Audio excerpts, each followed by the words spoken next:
Good morning to all. Welcome to JPAD online classes. Today we are going to discuss about alpha and beta adrenergic blockers. Alpha adrenergic blockers. Blockade of vasoconstrictor alpha 1 receptors reduce peripheral resistance and causes pooling of blood in capacitance vessels, leads to venous return and cardiac output are reduced. Therefore, fall in BP occurs. Alpha adrenergic blockers are mainly three types: non-selective alpha blockers, selective alpha 1 blockers, and selective alpha 2 blockers.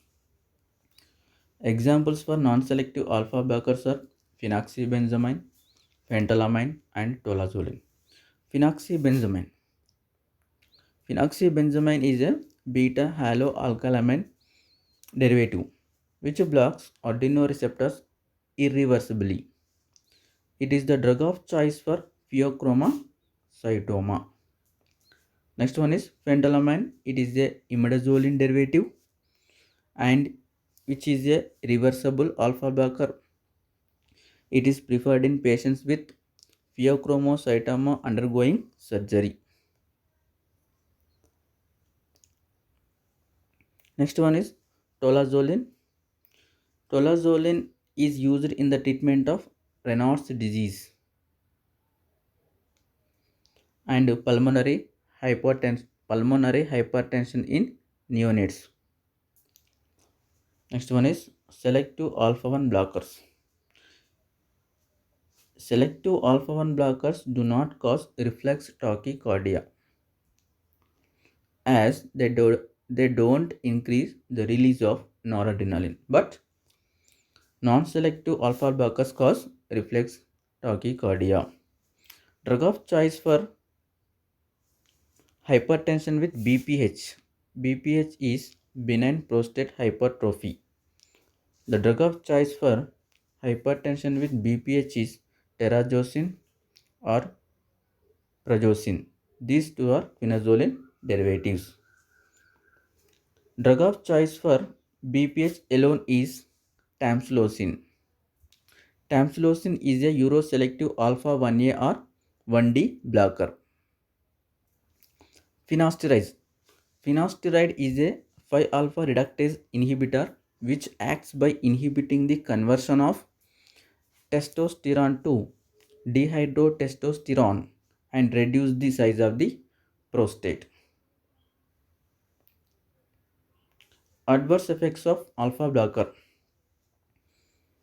Common side effect is postural hypotension and the other one is reflex tachycardia. Next, beta adrenergic blockers. In this, non-selective beta blockers. Examples for non-selective beta blockers are propranolol, timolol, sotalol and pindolol. Selective beta 1 blockers are atenolol, metoprolol, esmolol, esbutalol and betoxolol. Mainly beta blockers are the drug of choice for hypertension with angina.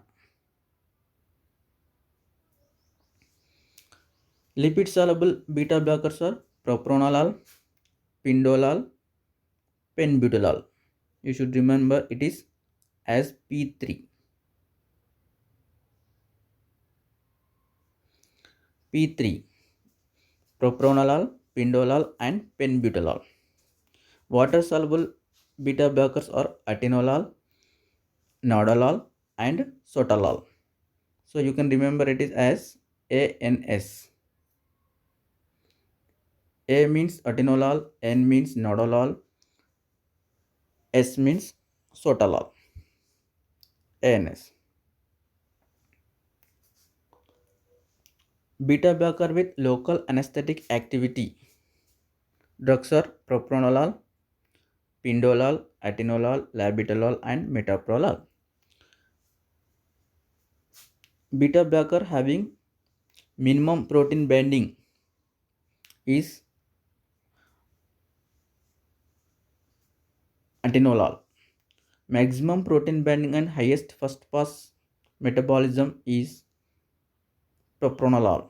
The drug which has maximum protein binding and highest first pass metabolism is propranolol. Shortest acting beta blocker is esmolol. Half-life is less than 10 minutes.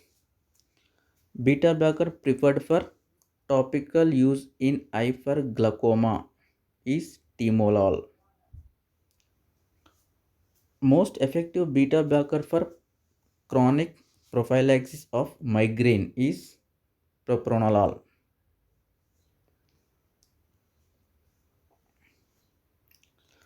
Beta blocker used in open angle glaucoma is betaxolol. Betaxolol is a long acting drug having half-life of 14 to 22 hours. All beta 1 blockers are used as antihypertensive drugs except esmolol. Esmolol is mainly used to treat cardiac arrhythmias. The most common side effect of beta blockers are bradycardia.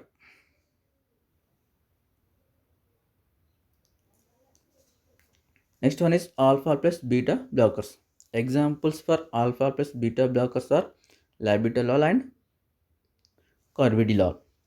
Labetalol is the first competitive antagonist acting on both alpha and beta receptors, and it is 5 times more potent in blocking beta receptors rather than alpha receptors.